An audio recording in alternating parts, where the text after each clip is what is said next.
क्या हाल है मेरे प्यारे बच्चों। मैं आप सबके लिए आया हूं, देखिए लेकर के फिर से बायोलॉजी का। कल मैं 100 पढ़ाया था, फिर से आज 100 प्लस पढ़ाने वाला हूं। बायोलॉजी का मैं लगातार चैप्टर बाय चैप्टर 100 प्लस जो है ऑब्जेक्टिव लेकर आप लोग के लिए आ रहा हूं। तो कल वाला जो आप लोग नहीं देखे होंगे वीडियो, तो प्लीज जाके पहले देख लीजिए और ये बताइएगा कि आप लोग को कल वाले में 100 में कितना सही था और कितना गलत था।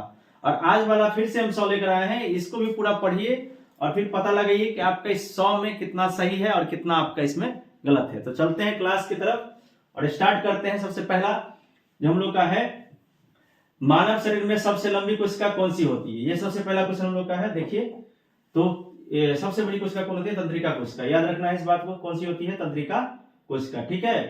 अब उसके बाद हम लोग का नेक्स्ट क्वेश्चन जो है वो देखिए वो क्या है कि शरीर का संतुलन बनाए रखता है कौन? शरीर का संतुलन कौन बनाए रखता है? याद रखिएगा, उसका नाम होता है सेरिबेलम। क्या होता है? सेरिबेलम। ठीक है। अगला क्वेश्चन देखिए, तीसरा क्वेश्चन है कि सिनेप्टिक नर्व्स किस में पाया जाता है? तो सिनेप्टिक नर्व्स जो होता है ये हम लोग का न्यूरॉन में पाया जाता है। सिनेप्टिक नर्व्स कहां पाया जाता है? न्यूरॉन में। ठीक है। देखिए अब कितना याद है आपको, नहीं याद है ये 20 क्वेश्चन पहले पढ़िए, 20 में देखिए कितना याद है, फिर 20, फिर ऐसे करके पढ़ते जाइएगा। न्यूरॉन का वह हिस्सा जहां जानकारी हासिल की जाती है इसको क्या कहते हैं? आप सब बताइए हमको कमेंट में। डेंड्राइट कहते हैं उसको। ठीक है।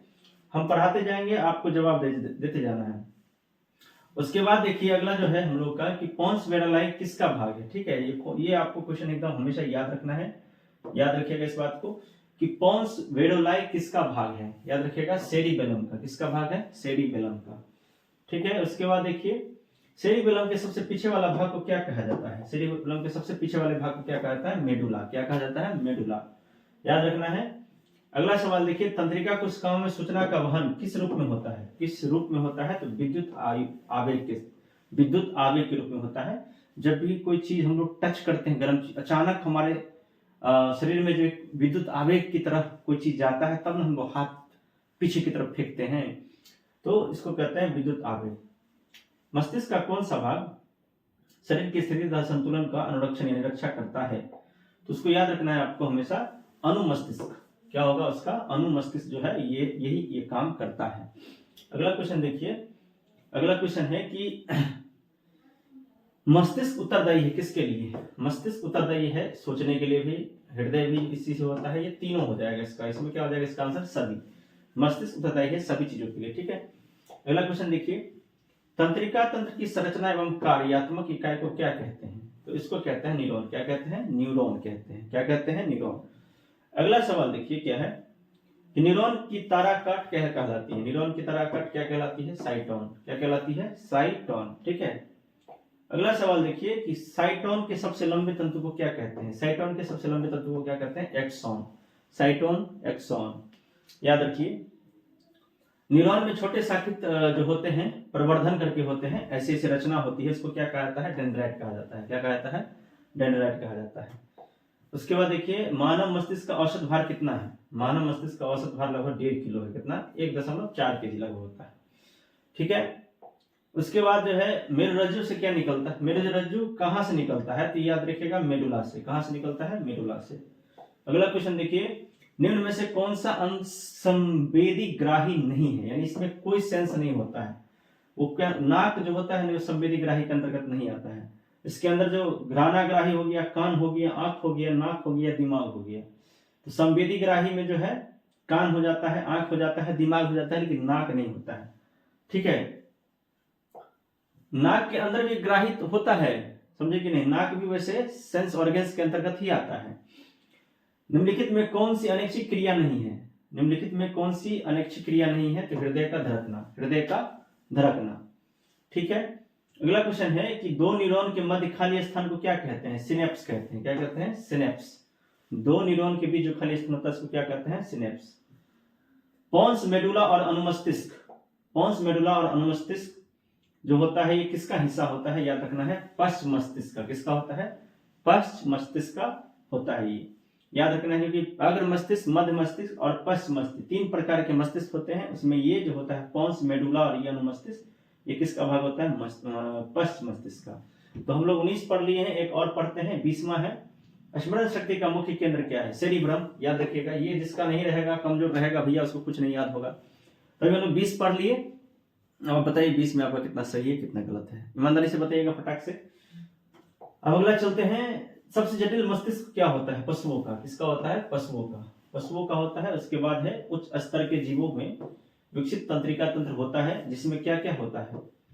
देखिए, तो उच्च स्तर के जीवों में ये सारी चीजें होती है, स्पाइनल कॉर्ड भी होता है, तंत्रिका, ये सभी हो जाएगा। ठीक है, अगला देखिए, जिबरेलिन कौन सा हार्मोन है? पादप हार्मोन है, ये तो याद रखना आपको। कौन सा हार्मोन है? पादप हार्मोन। पत्तियों का मुरझाना किस पादप हार्मोन के कारण होता है? ये आपको, पत्ती जो मुरझाती है वो एब्सिसिक अम्ल के कारण मुरझाती है। किसके कारण मुरझाती है? एब्सिसिक अम्ल के। पादप हार्मोन का इसमें से उदाहरण क्या है? ये IAA, याद करिएगा, इसका फुल फॉर्म नहीं याद होगा इसलिए हमने शॉर्ट में लिख दिया IAA। ठीक है, अगला देखिए, फल पकाने वाला हार्मोन जो होता है उसको क्या कहते हैं? फल पकाने वाले हार्मोन को क्या कहते हैं? एथिलीन। क्या कहते हैं? एथिलीन। प्रकाश की ओर प्ररोह की गति जो होती है, पेड़ पौधा जिधर धूप उधर मुरझाता है, उसको क्या कहते हैं? प्रकाशानुवर्तन। क्या कहते हैं? प्रकाशानुवर्तन। निम्नलिखित में कौन से गुरुत्वानुवर्तन का उदाहरण है? ठीक है, तो देखिए, गुरुत्वानुवर्तन मतलब जड़ जो है, जो जमीन में इधर से उधर बुआते रहता है, मतलब घूमते रहता है, इसको क्या कहते हैं? गुरुत्वानुवर्तन। ठीक है, उसके बाद है कि कौन सा पादप हार्मोन इसमें से नहीं है? ऑक्सीटॉक्सिन जो है ये पादप हार्मोन नहीं है, बाकी ये तीनों है। ठीक है, जिबरेलिन हो गया, ऑक्सिन हो गया, एथिलीन हो गया, साइटोकिनिन, ये हो गया पादप हार्मोन का नाम। और आपको मालूम है कि पादप में जो समन्वय होता है नियंत्रण हार्मोन के द्वारा होता है, हम लोग में तंत्रिका तंत्र और हार्मोन दोनों के द्वारा होता है। लेटेक्स सामान्यतः कहाँ पाया जाता है? देखिए, लेटेक्स सामान्य कहाँ पाया जाता है? इस सभी पेड़ों में पाया जाता है। ठीक है, इसका आंसर सभी हो जाएगा। अगला देखिए, किसमें रासायनिक अनुवर्तन देखा गया है? रासायनिक अनुवर्तन किसमें देखा गया? अंकुरित बीज में, पराग नलिका में। कहाँ पे? पराग नलिका में अंकुरित अनुवर्तन देखा गया है। एब्सिसिक अम्ल का मुख्य कार्य क्या है? एब्सिसिक अम्ल का मुख्य कार्य है कोशिका का विलयन करना। कोशिका का विलयन करना, ये किसका काम है? विलयन करना इसका काम है, तो एब्सिसिक अम्ल का काम है। यह संवेदी अंगों से संवेदना ग्रहण करता है। संवेदी अंग, अच्छा, दुमड़िका जो होती है वही क्या करता है? तो किसी भी संवेदी अंगों से संवेदना, यानी किसी भी सूचना को ग्रहण करने का काम करती है। अगला है कि किस हार्मोन की मदद से बड़े आकार के फल एवं फूल उगाए जाते हैं? कौन सा ऐसा हार्मोन होता है? इसका नाम याद रखिएगा, जिबरेलिन्स। क्या नाम होता है? जिबरेलिन्स। अगला देखिए, ऑक्सीजन पौधों में कहाँ संश्लेषित रहता है? किस चीजों में रहता है? याद रखना है आपको। तो ये जो होता है आपको, ऑक्सीजन पौधों में कहाँ संश्लेषित होता है? ये हम मिस्टेक हो गया है, अग्रभाग लिखा गया है, इसका आंसर होगा अग्रभाग। ठीक है, क्या होगा? अग्रभाग।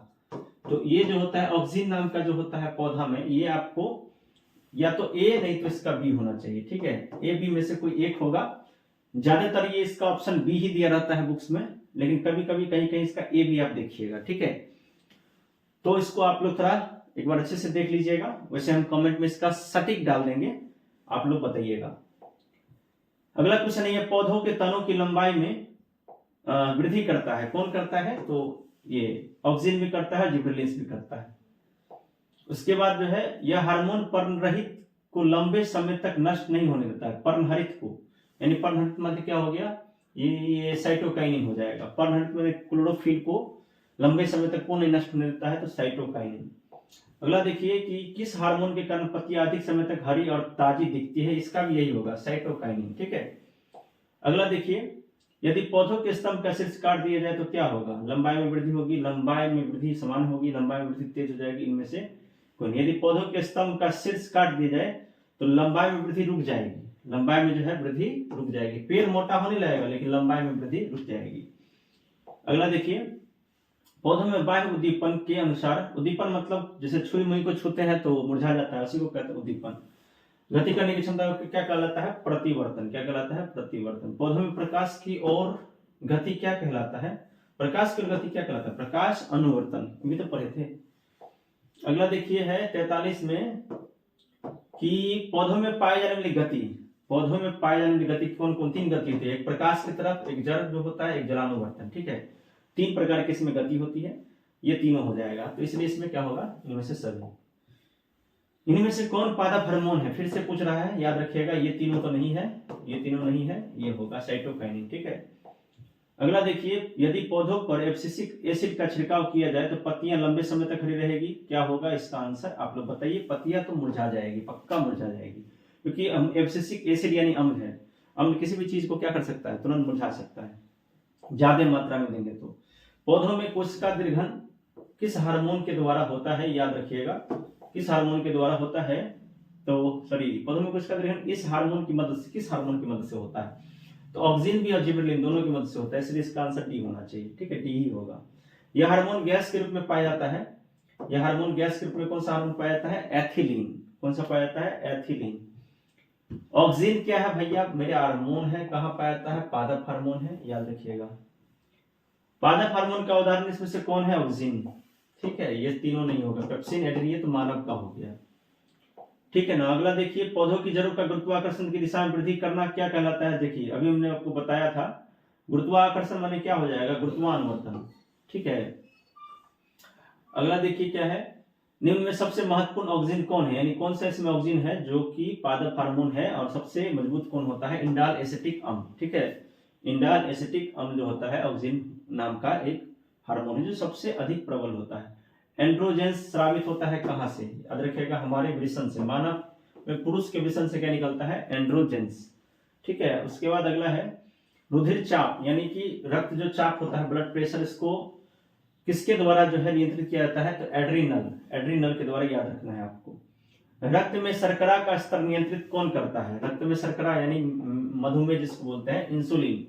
इंसुलिन के कारण ही हम लोग को जो है बीमारियां होती है शुगर की, जिसको हम लोग इस विज्ञान की भाषा में कुछ अलग भी बात है, लेकिन शुगर की बीमारी आप लोगों ने सुना होगा, मधुमेह उसको विज्ञान में बोलते हैं। अगला है, अग्न्याशय से कौन सा हार्मोन निकलता है, तो भैया इंसुलिन निकलता है, याद रखिएगा। किशोरावस्था में होने वाले शारीरिक परिवर्तन का कारण क्या होता है, देखिए इसके दो कारण होता है, टेस्टोस्टेरोन हार्मोन निकलता है उसके कारण, और दूसरा होता है एस्ट्रोजन जो वृषण से निकलता है। तो ये दोनों हो गया इसका कारण, तो इसका डी आंसर हो जाएगा। सबसे छोटी अंतःस्रावी ग्रंथि कौन सी है, याद रखिएगा, पीनियल। पीनियल जो है सबसे पिंगल है, सबसे छोटका है अंतःस्रावी ग्रंथि। थायरोक्सिन हार्मोन के संश्लेषण में किसका होना आवश्यक है, आयोडीन का होना आवश्यक है। अगला देखिए, घेघा रोग क्यों पनपता है, घेघा रोग पनपता है मोटापा से, चीनी की कमी से, आयोडीन की कमी से भैया घेघा रोग होता है। उसके बाद है कि किसके बचने के लिए आयोडीन युक्त नमक, घेघा रोग से बचने के लिए, बेघा लिखा गया है, घेघा होगा। ठीक है, घेघा, घेघा होगा, बेघा लिखा गया है। तो चीनी से बचने के लिए, मधुमेह नहीं, यहाँ पे आयोडीन किसके लिए होता है, घेघा रोग से बचने के लिए लोग खाते हैं। मनुष्य में कपाल तंत्रिकाओं की संख्या कितनी है, कपाल में भी तंत्रिका होता है, कपाल में 12 जोड़ी तंत्रिका होता है, याद रखिएगा। अगला देखिए, मस्तिष्क का कौन सा भाग गंध पहचानने का केंद्र है, देखिए गंध कौन पहचानता है, तो हमारा मध्य मस्तिष्क, समझे। किसे रासायनिक दूध कहा जाता है, भैया इसमें भी दूध है, पहले राजा का दूध होता था, हम लोग के शरीर में दूध होता है, इसको क्या कहते हैं, हार्मोन को। किसे वो बर्थ हार्मोन कहा जाता है, समझे। बर्थ हार्मोन किसको कहा जाता है, ऑक्सीटोसिन। ऑक्सीटोसिन को क्या कहता है, बर्थ हार्मोन। ठीक है, बर्थ माने हुआ जन्म। कॉपर्स ल्यूटियम से स्रावित होने वाला हार्मोन का नाम क्या है, प्रोजेस्टेरॉन। ये देखिए अंदर से किताबी नॉलेज आप जब पूरा लीजिएगा ना, तो ये सब आपको क्वेश्चन आएगा। कॉपर्स ल्यूटियम से स्रावित कौन सा हार्मोन होता है, प्रोजेस्टेरॉन, याद रखिएगा इसको। अंतःस्रावी ग्रंथि से क्या स्रावित होता है, अंतःस्रावी ग्रंथि से हार्मोन स्रावित होता है, याद रखना है डायरेक्ट। उसके बाद है क्या, इनमें से जनन ग्रंथि कौन है, जनन ग्रंथि जो होता है वो कौन होता है, अंडाशय और वृषाणु, ये होता है महिला में और ये होता है पुरुष में, इसलिए इसका आंसर क्या होगा, डी। गर्भवती महिला के प्रसव के आखिरी समय में कौन सा हार्मोन दिया जाता है, कौन सा हार्मोन दिया जाता है, ऑक्सीटोसिन उसको दिया जाता है। कब, क्योंकि जब माँ जब जन्म लेती है बच्चे को, उस टाइम हड्डी, बहुत सारी हड्डी टूटने के जितना दर्द जो है उनको होता है, उस टाइम में कौन सा हार्मोन दिया जाता है, ऑक्सीटोसिन उनको दिया जाता है, क्योंकि इसी को बर्थ हार्मोन भी बोलते हैं। एडिशन बीमारी हो जाती है एड्रिनल कॉर्टेक्स के, एडिशन नाम की बीमारी क्यों होती है, एड्रिनल कॉर्टेक्स के क्या कारण से, तो कम स्रावन, जब एड्रिनल कॉर्टेक्स कम निकलेगा तो एडिशन बीमारी हो सकती है, ये होगा इसका। कसिंग सिंड्रोम तथा कान सिंड्रोम का मुख्य कारण क्या है, हाइपर एड्रीनोकार्टिजिम। ठीक है, हाइपर एड्रीनोकार्टिसिज्म हो गया इसका आंसर, याद करना थोड़ा कठिन होगा, एक बार इसको पढ़ लीजिएगा, हाइपर हाइपर खाली याद करिएगा। कसिंग सिंड्रोम तथा कान सिंड्रोम का मुख्य कारण क्या है, हाइपर एड्रीनोकार्टिसिज्म। ठीक है, अगला देखिए, निम्नलिखित में से कौन सा पिट्यूटरी ग्रंथि से निकलने वाला हार्मोन है? तो उसका नाम है वृद्धि हार्मोन। क्या नाम है? वृद्धि हार्मोन। अगला है एंड्रोजन। क्या है? कौन सा हार्मोन है? नर का है। ये किसका है? नर हार्मोन है एंड्रोजन, याद रखना है, मादा नहीं नर। कौन अंतःस्रावी और कार्य नहीं करता है बाह्यस्रावी ग्रंथि जैसा? कौन अंतःस्रावी और कार्य नहीं करता है बाह्यस्रावी ग्रंथि जैसा? जैसे अग्नाशय जो है वो बाह्यस्रावी ग्रंथि जैसा अंतःस्रावी और बाह्यस्रावी जैसे कार्य नहीं करता है। अगला है अवटु ग्रंथि को थायरॉक्सिन हार्मोन बनाने के लिए किसकी आवश्यकता होती है? सोडियम की, फास्फोरस की, क्लोरीन, इनमें से सभी होगा, तीनों की आवश्यकता होती है, याद रखिएगा। अगला है किस हार्मोन के लिए आयोडीन का होना बहुत ही आवश्यक है? थायरॉक्सिन के लिए। किसके लिए? थायरॉक्सिन के लिए। अगला देखिए, रक्त में ग्लूकोज की मात्रा निम्नलिखित में से कौन नहीं नियंत्रित करता है? देखिए इंसुलिन जो होता है ये नियंत्रित नहीं करता है, बाकी ग्लूकोगोन करता है। हार्मोन स्रावित होता है कहां से? अंतःस्रावी ग्रंथि से, ठीक है। अगला है इंसुलिन की कमी से क्या होगा? अभी मैंने बताया था आपको, मधुमेह की बीमारी होगी, यानी डायबिटीज जिसको बोलते हैं। अगला देखिए, यह अंडाणु और शुक्राणु के बढ़ने की क्रिया को नियंत्रण कौन करता है? तो पिट्यूटरी ग्रंथि। कौन करता है? पिट्यूटरी। इसी को क्या कहते हैं? मास्टर ग्रंथि भी कहते हैं। भागते या दौड़ते समय कौन सा हार्मोन सक्रिय हो जाता है? एड्रेनलिन, ठीक है, एड्रेनलिन। बस बच्चों की शारीरिक वृद्धि में इस हार्मोन की किसकी महत्वपूर्ण भूमिका है भैया? वृद्धि हार्मोन की। थायराइड ग्रंथि से कौन सा हार्मोन निकलता है भैया? अभी बताया थायराइड से क्या निकलेगा? थायरॉक्सिन। क्या निकलता है? थायरॉक्सिन। उसके बाद है कि इनमें से कौन अंतःस्रावी ग्रंथि नहीं है? अंतःस्रावी ग्रंथि कौन है? लीवर नहीं है, बाकी वृषण है, थायराइड है, पिट्यूटरी है, ठीक है। अगला देखिए कि किसी भी मादा के मूत्र में कौन सा हार्मोन उसके गर्भवती होने का प्रमाण है? कौन सा हार्मोन उसके गर्भवती होने का प्रमाण है? तो जब भी महिला के मूत्र में एचसीजी की मात्रा पाई जाती है तो इसका मतलब समझा जाता है कि महिला क्या है? तो गर्भवती है। निम्न में से कौन ग्रंथि हार्मोन तथा एंजाइम दोनों स्रावित करता है? यानी हार्मोन भी निकालता है और एंजाइम भी निकालता है। इसका नाम है अग्नाशय। क्या नाम है? अग्नाशय। अग्न्याशय का कितना प्रतिशत भाग जो है अंतःस्रावी होता है? 1% मात्र अंतःस्रावी की तरफ कार्य करता है। लैंगरहैंस की द्वीपकाएं में कौन कौन सी कोशिकाएं पाई जाती हैं? अल्फा कोशिका, बीटा कोशिका, गामा कोशिका। ये अल्फा होगा, ठीक है, मिस्टेक लगता है क्वेश्चन में, ये अल्फा बीटा गामा होगा, ठीक है। अल्फा कोशिका, बीटा कोशिका, गामा कोशिका, इनमें से सभी हो जाएगा। थायराइड ग्रंथि उपस्थित होती है कहां पर? थायराइड ट्रैकिया के दोनों ओर क्या होता है? थायराइड ग्रंथि होता है। और मनुष्य में मादा जनन अंग से किस हार्मोन का स्राव होता है? याद रखिएगा, ये तीनों होता है, प्रोजेस्टेरोन, एस्ट्रोजन और इलेक्सिन नाम का तीनों जो है मादा जनन अंग से ये हार्मोन स्रावित होता है। ये मादा मतलब महिला, नर माने पुरुष, याद रखना है। दुराग्राही या खतरनाक स्थिति से निपटने के लिए कौन सा हार्मोन सबसे बड़ा सहायक है? वृद्धि हार्मोन, ठीक है, वृद्धि हार्मोन। वृद्धि हार्मोन स्रावित होता है कहां से? पिट्यूटरी ग्रंथि से। इसी को क्या कहते हैं? मास्टर ग्रंथि कहते हैं। नहीं निकलेगा तो बच्चा क्या होगा? बंठा भी हो सकता है। थायराइड ग्रंथि से के बढ़ जाने से क्या होता है भैया? थायराइड ग्रंथि के बढ़ जाने से क्या होगा? घेघा रोग होता है। क्या होता है? घेघा रोग। अगला देखिए, थायराइड ग्रंथि के समान क्रिया के लिए किसकी निश्चित मात्रा होनी बहुत आवश्यक है? आयोडीन। याद रखिएगा, आयोडीन की। मानसिक तनाव एवं उत्तेजना की स्थिति में एड्रिनल मेडुला क्या स्रावित करता है? यानी एड्रिनल और जो मेडुला होता है वो क्या स्रावित करता है? तो आप लोग को याद रखना है कि एड्रेनिन भी स्रावित करता है और नॉरएपिनेफ्रिन नाम का भी जो है स्रावित करता है। यानी इसका दोनों हो जाएगा आंसर, ठीक है। मानसिक तनाव जब होता है आपका, उत्तेजना जब होती है, जब आप टेंशन में आते हो तो एड्रेनिन होता है। जब आपके अंदर सुगबुगाहट हो, किसी चीज को करने का उत्तेजना आता है, तो आपके अंदर से क्या निकलता है? मेडुला से क्या निकलता है? नॉरएपिनेफ्रिन। यही आपको उत्तेजित करता है। किसी को एक फाइट मार देते हैं, जोश में आ जाते हैं, यही इसका कारण है, ठीक है। मेडुला से निकलता है ये स्रावित होकर। यह रुधिर में शर्करा यानी चीनी की मात्रा को कंट्रोल करता है। कौन? इंसुलिन। इसी से क्या अभी बताए हैं, मधुमेह की बीमारी का सबसे बड़ा कारण यही है। शरीर में इसकी कमी से घेघा हो सकता है भैया, ये तो कल भी पढ़ाए थे, आज कई बार हो गया, आयोडीन। और इसके बाद देखिए, पिट्यूटरी ग्रंथि यानी मास्टर ग्रंथि को कौन कंट्रोल करता है? ग्रंथि किससे नियंत्रित होती है? हाइपोथैलेमस, ये सबसे खच्चर है। किसी को देखिएगा ना लगातार केमिकल देखिएगा तो आपका हाइपोथैलेमस एक्टिवेट हो जाता है और फिर आपका मेडुला से वही उत्तेजना वाला चीज सब निकलना शुरू होता है, जिससे आप अपने आप को बर्दाश्त नहीं कर पाते हैं। तो उसके बाद देखिए निम्नलिखित में से कौन सा आपातकाल हार्मोन कहा जाता है? अचानक आपातकाल में उत्तेजना में कौन सा निकलता है? एड्रीनेलिन। ठीक है, एड्रीनेलिन याद रखना है। हमारे शरीर में विभिन्न जैविक कार्यों का नियंत्रण जो है, हमारे शरीर के अंदर बहुत सारा जैविक क्रिया जो कार्य होता है, इसका सबसे मेन कौन होता है? तंत्रिका तंत्र और रसायन के द्वारा। ये दो याद रखिएगा, सी। उसके बाद है कि तंत्रिका कोशिका क्या कहलाती है? तंत्रिका कोशिका को क्या कहते हैं बाबू? न्यूरॉन कहते हैं, न्यूरॉन। शरीर का तापक्रम कहाँ नियंत्रित होता है? शरीर का टेम्परेचर जो होता है वो कहाँ कौन नियंत्रित करता है? हाइपोथैलेमस। हाइपोथैलेमस ही एक ऐसी चीज है जो आपको गलत दिशा की ओर आपको मोड़ सकता है। समझ गए हम हमारी बात को? क्योंकि बॉडी जब गर्म होगा तो गलत चीज की तरफ हमारा माइंड जाएगा।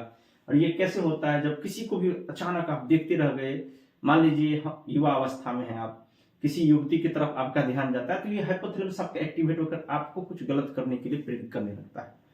तो ठीक है, अभी 100 पर है भैया, 100 प्लस लिखा होगा, देख रहे होंगे ना आप पति पर, थंबनेल पे भी देख रहे होंगे। तो अब 101 में देखिए क्या है। 101 में है हार्मोन शब्द का नामकरण किसने किया था? तो बेलिस और स्टार्लिंग ने। तो 100 प्लस हो गया ना जी। 100 प्लस का मतलब ये थोड़ा ना हुआ कि 102 150 100 से ज्यादा होना चाहिए। तो 101 पढ़ा दिए। अब आप लोग हमको कमेंट करके बताइए कि 101 में ईमानदारी से, हमको मालूम है कि बहुत कम ही याद होगा, 50-60 याद होगा, बाकी 30-40 में क्वेश्चन नहीं याद होगा आप लोग को। तो इसको याद करिए क्योंकि एग्जाम में यही क्वेश्चन पूछेगा, यही लड़ेगा, इसकी गारंटी है। चैप्टर बाय चैप्टर बायोलॉजी का लगातार वीडियो पढ़ा रहे हैं, कल भी 100 और आज भी 100। और आप लोग तो बिल्कुल ही नहीं देखते हैं, ऐसे प्ले करते हैं, थोड़ा देर देखते हैं, छोड़ देते हैं। पूरा आप देखिए ना, आपको कितना याद है, तब ना आपको पता चलेगा भैया कितना याद नहीं याद है। फिर मिलते हैं नेक्स्ट वीडियो में, तब तक के लिए सभी को जय हिंद।